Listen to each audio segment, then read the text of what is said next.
Democracy. सबसे प्यार करो, रहो हमेशा बस बस। आंखों पर काले घेरे, चेहरे पर झाइयाँ, मुहासों के निशान या फिर चोट या जले के काले निशान का एक ही समाधान, न्यू मिलास प्लस क्रीम, लोशन और सोप। केवल 5 दिनों के अंदर चमत्कारी असर। A world of infinite possibilities at the Business Capital by Aadhar Group with high-class business suites, retail space and villas. Aadhar Group. Kanpur की आंख से मच गया कोहराम, बेलगाम विधायक और पुलिसिया कहर, दवा देने वालों को मिले जख्म, सो रहा तंत्र, सूबे में त्राहिमाम। ब्रेक के बाद आपका स्वागत है। चर्चा लगातार हमारी जारी है। अमिताभ जी, आपके पास ही आना चाहूंगा कि ये बात जरूर नसीहत देने की कोशिश की जा रही है कि डॉक्टर काम पर वापस लौट आएं, हठ धर्मिता को छोड़ दें। क्या आपको नहीं लगता कि कोई हठ धर्मिता नहीं हो रही? मैं इस तरह के किसी तर्क के पक्ष में खड़ा नहीं हो सकता, मुझे माफ करिए, जिसमें यह कहा जाए कि आपके सिर फोड़ देंगे, आपके इस कॉलेज में घुस के लाठीचार्ज करेंगे, गोली चलाएंगे, गला दबा देंगे, लेकिन आप कुछ नहीं बोलोगे क्योंकि आप सहनशील हो, आप नोबेल प्रोफेशन में हो। माफ करिए, मैं इस तर्क के साथ खड़ा नहीं हो सकता। क्षमा चाहता प्रदेश से, देश से मैं खड़ा नहीं हो सकता। लोहिया ने कहा था जिंदा कौमें इंतजार नहीं करती। ठीक है, क्यों अन्याय सहे कोई? प्रतिरोध क्यों नहीं हो लोकतांत्रिक तरीके से? गोली तो नहीं चला रहे बच्चे, शफीकुर रहमान बर्क की तरह से पूरे एनएच पर गोलियों की तड़ातड़ गूंज तो नहीं कर रहे ना।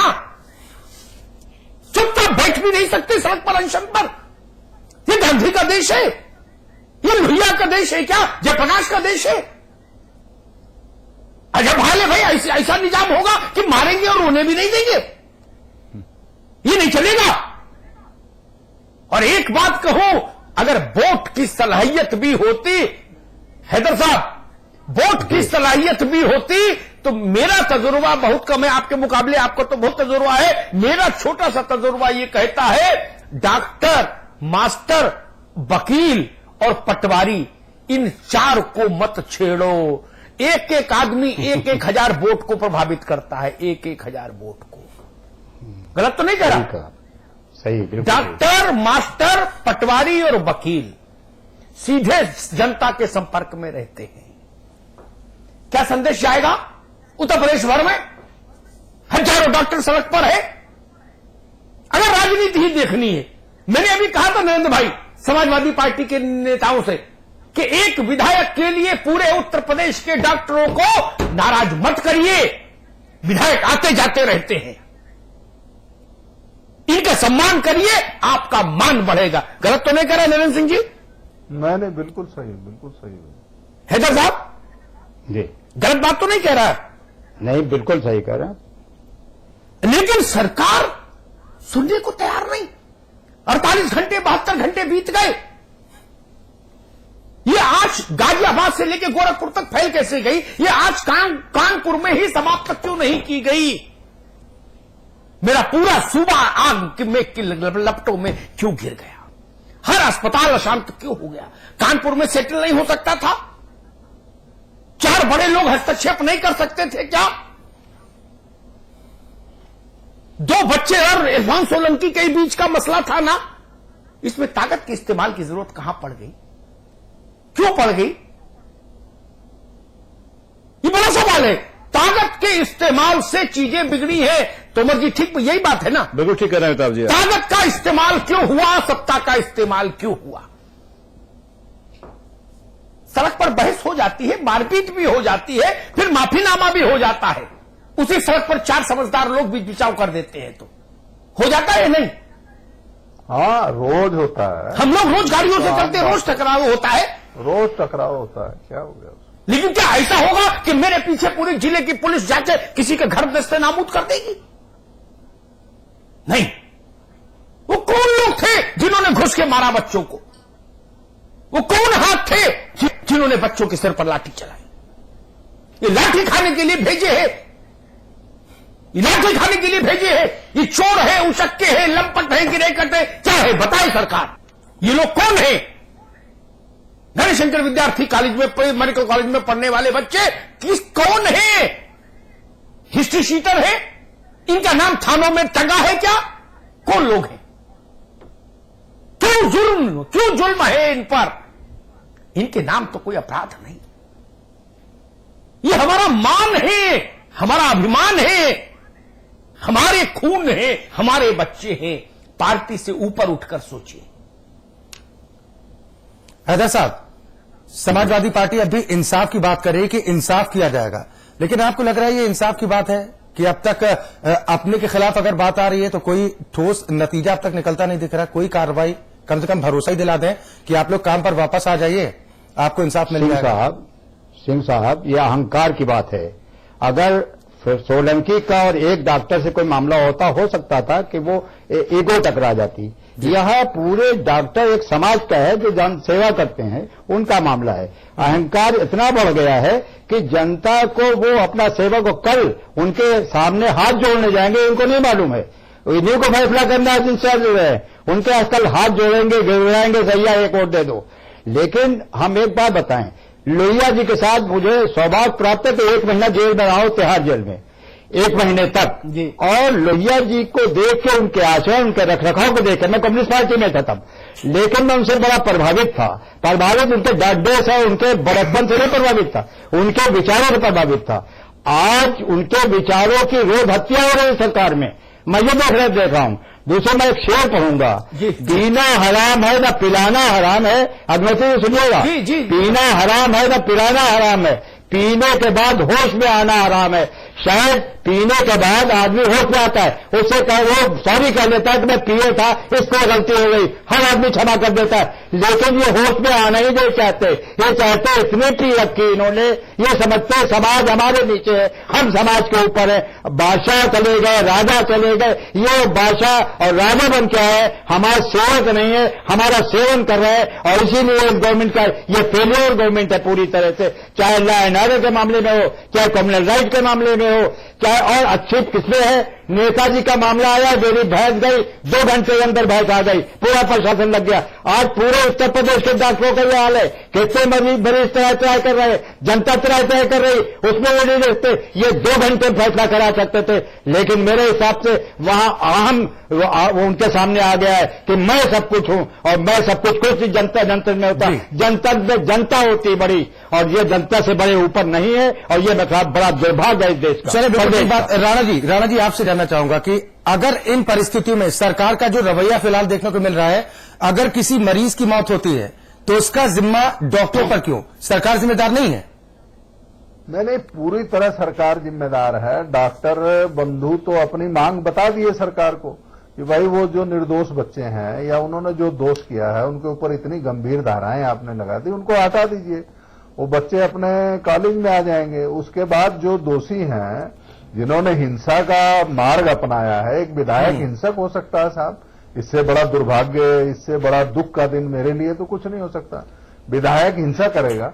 और दूसरा आपने दिखाया कि वहां राउंड फायरिंग हो रही है, जबकि सुप्रीम कोर्ट का आदेश है कि शादी तक में फायरिंग नहीं हो सकती। उनके असले निलंबित किए जाने चाहिए, उनको जेल जाना चाहिए, ये कानून है। चले बिल्कुल ठीक। दूसरी बात, मैं एक केवल उदाहरण देके, अमिताभ जी, जब भी मैं आपके चैनल पे आता हूं जहां आप इतनी दार्शनिक बात कर देते हैं, कभी कभी आपने अभी कहा कि पर उपदेश कुशल बहु तेरे, ये दयानंद सरस्वती जी जो आर्य समाज के संस्थापक थे, भगवान बुद्ध, महावीर, ये हिंसा के खिलाफ ही लड़े। इन्होंने कोई सत्ता प्राप्त नहीं की। इन्होंने कहा, बल्कि मैं एक उदाहरण देना चाहता हूं डॉक्टर भाइयों को भी और सरकार को भी। दयानंद सरस्वती जी को किसी एक ने षड्यंत्र के तहत जहर दे दिया था, तो दयानंद जी को ये मालूम पड़ गया कि मेरी कुछ देर बाद ये शरीर शांत हो जाएगा। तो उन्होंने उस सेवक को बुलाया और उससे कहा कि भाई ये तुमने किया है, कोई बात नहीं, मैं ये चाहता हूं कि तुम इतनी दूर चले जाओ, क्योंकि मेरी मृत्यु के बाद ये तुम्हारे साथ हिंसा करेंगे जो यहाँ के अनुयायी हैं। यानी ये किन लोगों का देश है साहब? और फिर गांधी जी को देख लीजिए, महात्मा गांधी जिन्हें देश का, अरे क्षमा करिए विधायक जी, क्षमा करिए मंत्री जी, मुख्यमंत्री जी, आप कब बड़प्पन? चलिए बिल्कुल ठीक बात। अरे पूरे प्रदेश को बहुत दुख का दिन है आज पूरी डॉक्टर दुनिया देख तोमर, रही है। बहुत संक्षेप में 10 सेकंड का वक्त आपके पास, क्या आपको उम्मीद कुछ लग रही है जो हालात फिलहाल बनते दिख रहे हैं? मैं सिर्फ ये कहना चाहता हूं कि उम्मीद तो सबके सामने जो जिस तरह से बातें हो रही हैं, जो नेतागण बात कर रहे हैं, हमारी समझ में नहीं आती है। दूसरी बात, जिन लड़कों का कूल्हा टूट गया है, जिसके पैर लीजिए, चारों हाथ पैर काम नहीं कर रहे हैं, इतने बच्चों की हड्डियां टूटी हैं, अगर कोई इन आदरणीय नेताओं के या किसी और के बच्चे वो होते, उनके दिल पर क्या बीत रही होती, दिल पर हाथ रखकर सोच लें। दूसरी मेरा मानना यह है, बहुत शेर शायरियां हो रही है, एक मैं भी 2 लाइन सुनाऊंगा बैठ के कि कौन सी बात कब कहां कैसे कही जाती है, अगर ये सलीका आ जाए तो हर बात सुनी जाती है। तो नेताओं, जो हमारे देश के जो ये प्रदेश के जो शासक हैं, कृपया डॉक्टर यहां पर सिर्फ फिजिकल, मेंटल, सोशल और स्पिरिचुअल वेलबींग, जिसको हम हेल्थ कहते हैं, उसके लिए यहां पर बैठे हैं। हम चारों चीजों का इलाज करते हैं, फिजिकली भी, मेंटली भी, सोशली भी, स्पिरिचुअली भी। लेकिन यदि हमारे दिल टूटेंगे, हमारे बच्चों पर चोट लगेगी, तो हम लोग फिजिकली, मेंटली और सोशली और स्पिरिचुअली शांत नहीं हो सकते, हम लोग खुद बीमार पड़ जाएंगे। चलिए, और हम लोग इलाज कैसे करते हैं? बिल्कुल ठीक बात। अमिताभ जी, संपादकीय टिप्पणी। मुझे याद इस प्रसंग पर तो बोल रही नरेंद्र भाई ने बड़ी अच्छी बात कही कि कैसे एक वेश्या ने उनके रसोइये को अपनी तरफ मिला के षड्यंत्र पूर्वक उनके प्राणांत करा दिया दूध में जहर देके। मुझे याद है, मैंने एक बार पढ़ा कि गांधी जी ने लोहिया को भेजा कि कलकत्ता जाओ और वहां जो दंगा फसाद हो रहा है उसको शांत करो। एक मुस्लिम परिवार के व्यक्ति को लेके लोहिया निकले, इनकी गाड़ी लोगों ने घेर ली। हैदर साहब, हिंदू भी आक्रामक थे, मुस्लिम भी आक्रामक थे, तलवार और से लेके गदा, त्रिशूल, कृपाण जो भी रहा होगा उस वक्त सब निकल आया। लोहिया को खींच लिया, कहा मार डालेंगे तुमको। लोहिया गेट पर खड़े हो गए, बोले जान दे दूंगा लेकिन इस आदमी को नहीं दूंगा, जान दे दूंगा लेकिन इस आदमी को नहीं दूंगा। हमने वो नेता देखे जो भीड़ को शांत कराने में चोटिल होना अपना सौभाग्य समझते थे, दंगा और बलवा रोकने में अपनी चोट खा जाए तो वो सोचते थे मेरा जीवन सार्थक हो गया। अपनी चोट के लिए पलटवार करने वाला कभी नेता हो सकता है क्या? कभी नेता नहीं हो सकता। मैंने इंदिरा जी की नाक पर पत्थर लगते देखा, पलटवार नहीं किया। 100 उदाहरण ऐसे दूंगा, 100। मायावती जी के साथ एक प्रसंग हुआ था, दुर्भाग्यपूर्ण प्रसंग हुआ था। क्या पूरे प्रदेश में बसपाइयों ने आग लगा दी थी? नहीं। ये बेसिक मिनिमम कर्सी है। अगर आप नेता होना चाहते हैं, अगर मेरे थप्पड़ मारने से मेरे इलाके में शांति आती है तो मैं अपना गाल पहले आगे कर दूंगा, अमिताभ अग्निहोत्री के नाते। मेरा खून बहाने से अगर शांति आती है तो मैं मानूंगा कि मैं सौभाग्यशाली हूं। गांधी ने यही सिखाया हमको। हमारी नाक इतनी बड़ी हो जाए कि हमारे पेंट पर किसी ने चीट डाल दी तो हम गोली मार दें, ये नेतृत्व है। मैं इस बहस में नहीं जाता गलती किसकी थी, इरफान सोलंकी की थी या 2 बच्चों की थी। अब तो सशस्त्र प्रहरियों के साथ चलने वाले इरफान सोलंकी को कोई 2 बच्चे डरा नहीं सकते। मैं जानता हूं इरफान को, कितने भी बड़े बच्चे होते, चंदगी राम और दारा सिंह भी होते तो भी इरफान सोलंकी जी को डरा नहीं सकते, उनके साथ इतनी फौज फाटा रहती है। अगर ऐसा भी होता तो भी वहां के निर्वाचित प्रतिनिधि होने के नाते उनका फर्ज था कि शांति उनकी पहली प्रायोरिटी होनी चाहिए थी। वो तो लंका पर चढ़ाई करने निकल गए, लगा मेडिकल कॉलेज में नहीं, लंका पर चढ़ाई कर रहे हैं। मारो काटो हाहाकार। ये नेतृत्व नहीं है, ये राजनीतिक गुण नहीं है, ये आपराधिक प्रवृत्ति है। इस पर लगाम लगनी चाहिए। मैं मानता हूं कि हमारे प्रदेश के, हमारे देश के इन नौनिहालों को, इन भविष्य की चेहरे हैं, हमारे डॉक्टर्स इन मेकिंग, डॉक्टर बनने की पढ़ाई जो लोग कर रहे हैं, इनके साथ न्याय होना चाहिए।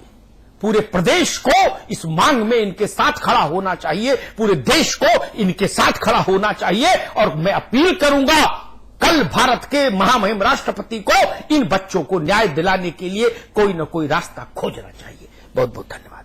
और अभी भी ज्यादा नहीं बिगड़ा है, इससे पहले की स्थितियां और ज्यादा बिगड़े, सरकार को अपनी तरफ से पहल करनी चाहिए और इस पूरे मामले का खात्मा भी करना चाहिए, इंसाफ होना चाहिए। बहुत बहुत शुक्रिया आप सभी मेहमानों का हमारे साथ इस चर्चा में शामिल होने के लिए। समाचार प्लस में खबरों का सिलसिला लगातार जारी।